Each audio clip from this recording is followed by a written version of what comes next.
economical burden or not. And we are gonna put it against the cost of it, against the cost of the life imprisonment without parole. So in this topic, it's hard to get exact. It's hard to get like precise numbers. Depending on where you look, you can find different figures, and depending on the state, the year, and the case, everything is different. So it's hard to say like a statement that is always true. But to tell the truth, actually, most of the things you can find on the internet go in the same line. I'm gonna read a couple of articles. The most comprehensive study in the country found that death penalty cost North Carolina $2.16 million per execution over the cost of sentencing murderers to life imprisonment. The majority of those costs occur at the trial level, says the Duke University, May 1993. In Texas, a death penalty case cost an average of $2.3 million, about 3 times the cost of imprisoning someone in a single cell at the highest security level for 40 years, says the Dallas Morning News, March 8, 1992. But thinking about that, how can this be possible?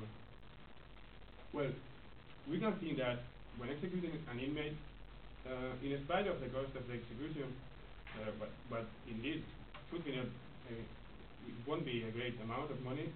The state is saving quite a lot of money in the cost of the imprisonment of that guy for the rest of his life. But so let's do like quite rough numbers on this. Taking into account that the state will have to pay for the prison, for the maximum security prison, and they have to pay for the convict's diet and so on. The annual cost to maintain an inmate in his cell would be around like $25,000 a year. So let's say that for an average of 40 years in prison for that prisoner, it will be like roughly $1 million, like having him in prison for all his life. So that's an amount of money. Of course it is. So how can the death penalty be more expensive than that? Well, the execution itself is not very expensive. It's quite cheap. Like you can kill somebody like about $1,000, paying the executioner, the undertaker, and so on. But it's in the rest. We can find in the rest of the process the reasons for which the death penalty becomes incredibly expensive. For example, the police investigations that are done for capital cases where capital punishment can be applied are much more detailed. I mean, they need to be done very detailed because the life of a person is in risk. And indeed, that's not the worst part, because the trial and the sentencing costs rise hugely. So, for example, they have considered that it takes like 5.3 times longer to select a jury for these cases. And the cases, the trials, the litigation is like 3 times longer. So we are going to pay the courtroom, the witnesses, the jury for 3.5 times, sorry. And indeed, that's not all, because a separate sentencing trial is required for these cases. And usually they are quite long. And indeed, even as like psychiatrists must be employed to determine if the prisoner is sane.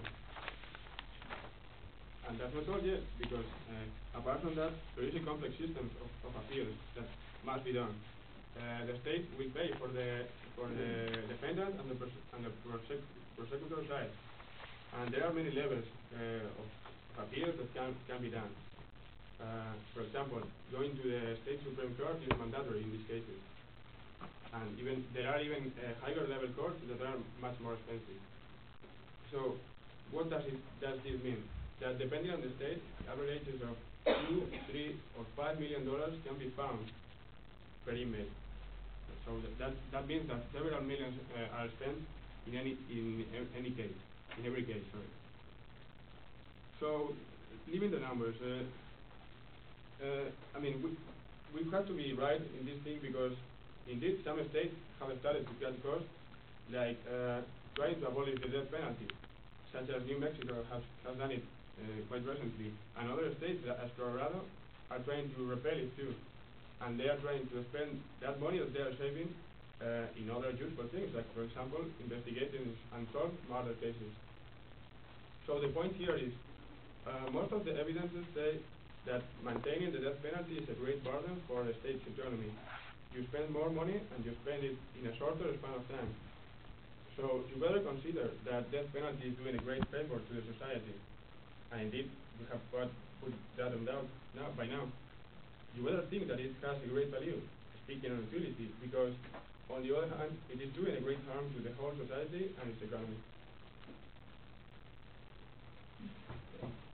My name is Sean Manning, and the main point I have is it's called non-use values, and these are like people that aren't really affected by the death penalty, but still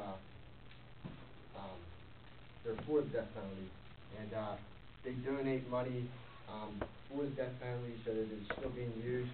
So say there's about 250 million people in the U.S. right now. If say only half of them are willing to pay any kind of money, say they only pay $1 a year, that's still $150 million. So it's the state wouldn't even have to pay for anything. And this is, and it's not just the money that's involved. It's like the cost of innocent people's lives and crime.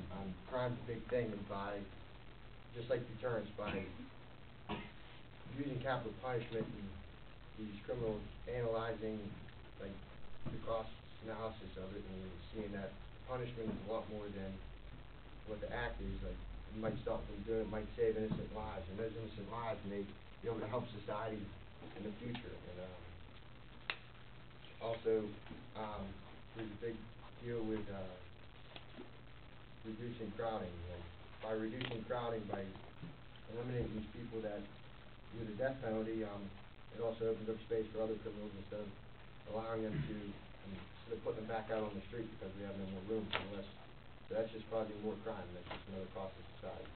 So it's not always just money, it's also society. That's all I have to say.